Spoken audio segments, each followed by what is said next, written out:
from the Ticats Audio Network. This is Ticats Today with Louie Butko. Yes, it is Ticats Today for a Wednesday, August the 10th, 2022. Thanks for checking us out on the Ticats Audio Network. Louie Butko here with you, getting you set for Friday's game where the Ticats will host the Toronto Argonauts, rematch of last week. Speaking of Friday's game, you can catch a brand new episode of Speaking with the Enemy, now available on the Ticats Audio Network. Had a chance to sit down with Nate J, color analyst for the Argos on TSN 1050 in Toronto. So just wrapped up a great conversation with him on Friday's game and for insights and just to get yourself pumped up for the game. He talks a little smack. I think I don't want to say he earned the right to talk smack, but the Argos did win, so I gave him his moment to talk, and he took it.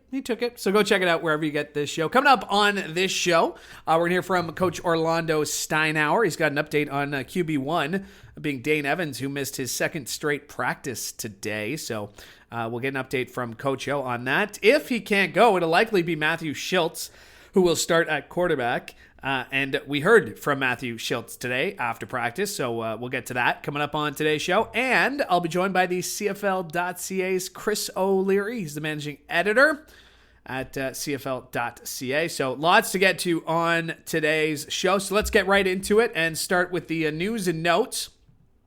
I had mentioned that I thought the Ticats would be adding more than just Miles Manalo this week, which they did yesterday, and I happened to be correct, which, like a broken clock, happens every once in a while. The Ticats announced they have signed two receivers, American Tony Brown and National Tyler Turner. And you may think, well, those sound familiar. Well, yeah, that's because Tony Brown spent time spent the training camp with Ticats and was cut before the start of the season, as did Tyler Turner. Tyler Turner had spent some time with BC Lions back in 2020, so they were both out there at practice today. And I mentioned the injury report for the Ticats. We didn't have it in our hand yesterday. We have it in our hand today, and it is a full list of did not practice. Anthony Federico, Curtis Newton, Kyle Saxlett, Pappy White, Anthony Johnson, Nick Cross, Tyler Ternowski, Braylon Addison, Trey Crawford, Chris Van Zyl, Dane Evans, Bailey Feltmate, Kyle Wilson, Mo Diallo, Mason Bennett, all did not practice today or yesterday.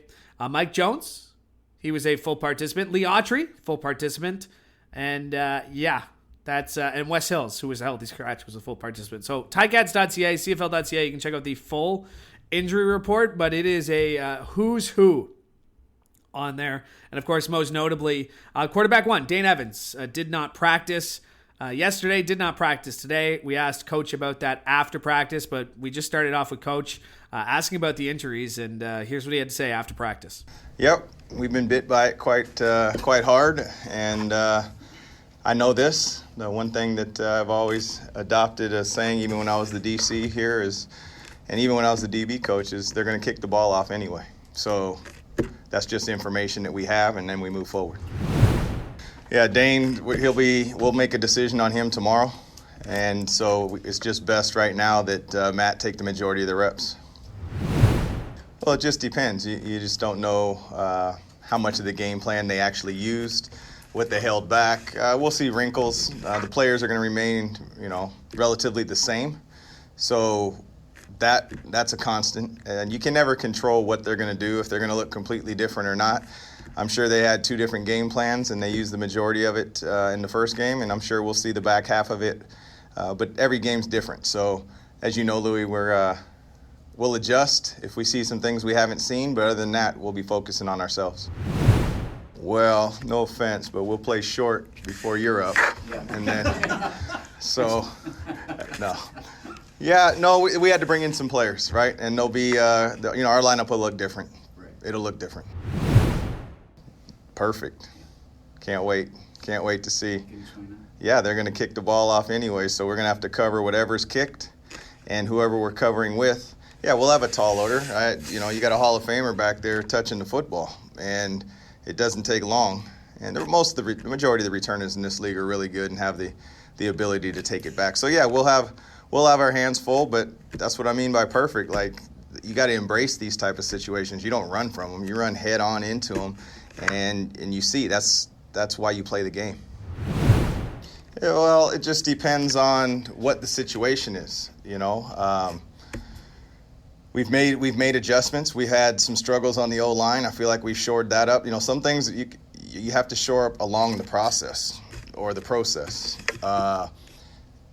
Everything doesn't get solved because of one substitution or this, because you don't play the same team every time. Well, we're close, but you don't play the same team every time. So you can't, it's no one thing that changes it, right? Coaches coach and players play.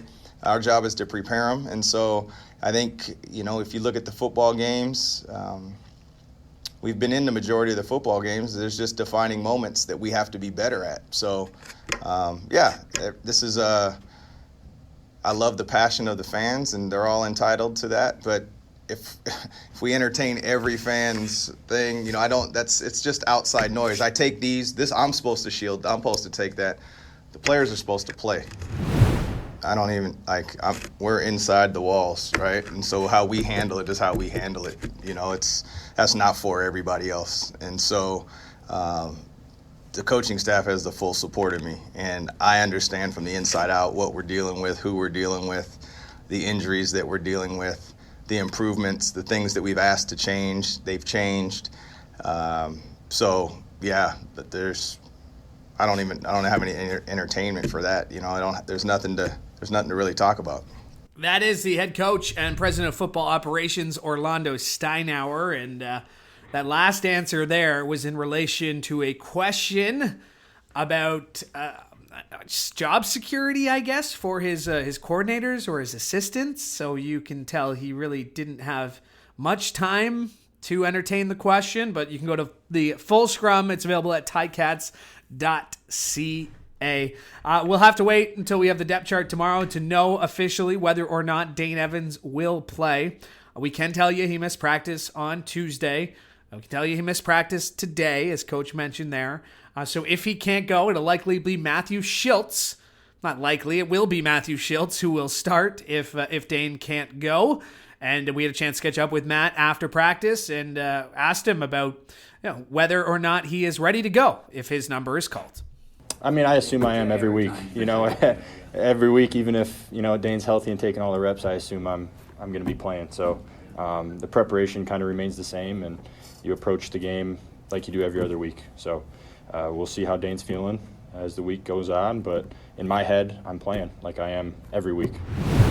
Yeah, it definitely helps just getting those reps kind of throughout the last few weeks, and whether that's a few plays here and there when both Dane and I are in the field, or if it's a rep where I'm playing quarterback. It definitely helps, and just kind of get that flow of the offense and flow of the game down, see how the guys are running, see how they're moving, and if that situation presents itself, then I have full confidence in the guys out there and myself that we can go make it happen. Yeah, it's definitely an opportunity for guys to kind of step up that may not have had certain opportunities in the past. So that's definitely being locked in meetings, locked in walkthroughs like we had yesterday and today. And then when we do get those reps, out there in practice, those live reps, to make the most of them. And then if we need any other work, after practice or, after walkthroughs tomorrow, just to make sure that everyone's on the same page. So we're locked in the meeting room. I have full confidence in all those guys out there that they're going to take advantage of those opportunities, and it's going to be fun. Yeah, I mean, they're incredibly talented. Like you said, Dunbar and Tim have played a lot, and then getting Lamar back healthy the last couple of weeks, and then, whether that's Dave coming in, presenting himself, and Keandre getting opportunities out there too. I'm excited to see what they can do. I love throwing to them. They're friendly, they're fast. We got possession receivers, we got deep threats, we got mid-level targets and guys that'll go up and get the ball. So I think they're some of the best in the league, and I can't wait to go out there and throw it to them if that situation presents itself, and be excited to watch them play. There's a lot of leaders on this team. Do you see yourself as one of the leaders of this group? Yeah, definitely. I'm never usually, a vocal leader or, the rah-rah guy or anything like that, but I try and lead just in a manner of how I present myself and approaching the game in the meeting rooms or out on the practice field, and just always being ready if my number is called upon, staying active and staying ready. But there are a bunch of leaders on this team, with Dylan, Sim. There are a lot of good guys to kind of model yourself off, and I'm still learning too. And, coming into the organization, you kind of see where you can fit in, see how you can bring a different dynamic. So it's been great. And that is Matt Shiltz, Ticats quarterback, who, if Dane, who has missed the last 2 days, is not ready to go, will likely get the start for the Ticats. All right, for more on Friday's game and to look back at last week's game, still, let's bring in CFL.ca's Chris O'Leary. And Chris, we just heard from Matthew Shiltz, and again, prefacing this with, we don't know for sure whether or not he will get the start, but if he does, it is safe to say that there is a level of confidence. Ticats went out in this offseason. They got Matthew from Montreal, obviously a guy they wanted. There's a lot of confidence in Shiltz if he's the guy on Friday, isn't there? I think so. I mean, I think when you're going through your offseason and you have the offseason that the Ticats did where, Jeremiah Masoli moved on, you want to get somebody that's quality to come in and replace that setup, right? So that you have a good backup. And I think that's exactly what Matthew Shiltz is. And, he's a guy that, I watched a lot when he was in Montreal and I thought did well. I think played that role of backup well. And I think he's a guy that can get you through a pinch. And, we saw a few glimpses of that last year and he played well. And then, I think Trevor Harris kind of came in and was picked up from Edmonton in that trade last year. And I think the intent was to get him in there and on the field. So the time was sort of limited, but he was, I thought, more than capable when he did fill in for Vernon Adams last year. So the Ticats knew they needed a backup quarterback. And when you looked at the market this offseason for a guy who knew he wasn't going to come in to be competing for a number one job, I mean, Matthew Shiltz accepted the role that was offered to him here. He was one of the best options. And now you look around the CFL and if, quarterbacks were to go down, Matthew Shiltz seems like he'd be that next guy on just about any other team in the league. I think so. I mean, take Vernon Adams out of that equation, just in the situation in Montreal. And yeah, I think you're 100% correct. And like I said, he's a guy that I think has shown that he can do this. He's been in the league a long time. He's been in that Ticats offense now for half a season. I think he's got the experience and this won't be new to him. I think he knows how to carry himself. I think he knows what to expect from his teammates. And I think just having the, 2.5, almost 3 months together now as a team, I think his teammates will know what he's about and what things will work with him, what won't. And we don't know how long Dane will be out, but I think Matthew Shiltz is kind of the perfect guy to turn to in this situation. And it's not just like he's been holding a clipboard on the sidelines. I mean, he's been actively involved in this offense. And now that, it may switch. And again, we don't know for sure, but should be interesting to watch. Looking at this Ticats Argos rivalry, we got the fireworks. It wouldn't have been a game without a couple of objectionable conducts. There was an ejection. I mean, it really was Ticats Argos comeback at its finest. How does game 2 live up to the hype of what we've seen so far in these 3 games in 4 weeks? Well, I think it will, first of all. Yeah. And the thing that I wonder about is, we see lots of these kind of home and home series throughout the CFL. We never see 4 and 5 weeks. And so, I think we sort of have a sense of what to expect in this one that, players, I think maybe their patience wears a little thin with the guys they're lining up against. They start to get sick of seeing them. And I'm sure the emotions will be there. I think the fireworks aren't going anywhere. I think we'll see more of that this week. What I'm really curious to see is what that 3rd and 4th matchup looks like. And, what these teams kind of come out of that looking like after seeing each other 4 times in 5 weeks. But no, I think it's going to be exciting. And I think there's obviously, just given where the Ticats are, I think there's an understanding that they need this win. And there's not that much ground really to make up between where they are and where the Argos are.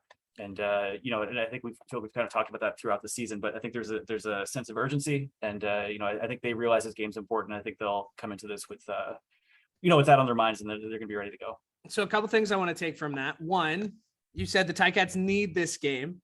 2, you said there's not that much ground to make up. And 3, you mentioned the word urgency. And I think all 3 things are absolutely spot on. That it's not a must-win game, but it's pretty darn close, isn't it? Oh yeah, I think so. I feel like I've written this a dozen times this season when I've been talking just about the East in general, that the records that every team other than Toronto have should be in a normal season, in a normal world, might be season ending, or very, very difficult to kind of dig yourself out of. But that's not the case. I mean, 3 teams are kind of in the same boat right now, and that sort of works in all of their favor. And I think, and we've seen with this Ticats team, they have the pieces. They've kind of shown it for stretches, for halves, and for 3/4 stretches, but not the entire game enough. And I think it's a matter of sticking to that. If they can kind of stay together and stay within what they do, they can kind of find their way out of that. And I mean, it's really not that far back. 2.5 games. At the midpoint with 9 or 10 games left in front of you is a lot of time and a lot of ground to make up. Chris, I know you covered the league as a whole, so I did want to ask you about something, and I will put a local twist on this. Former Oakville High School student and former Burlington Stampeder Nathan Rourke has taken the league by storm, winning top performer again this week. It seems like he's the odds-on favorite for the MOP award. Did anyone see this coming? Did you see this coming? Nathan Rourke's fantastic start to the year? No, I don't think so. I mean, I guess full credit to Neil McAvoy and Rick Campbell. Maybe they saw it coming. I spoke with Jordan Maksimic, the Lions offensive coordinator, I think a couple weeks ago, and kind of just asked him that. And I think he said he was even surprised just by how good Nathan Rourke has been. I think they knew they had somebody that could take over when Michael Riley retired. There was no question internally there about that.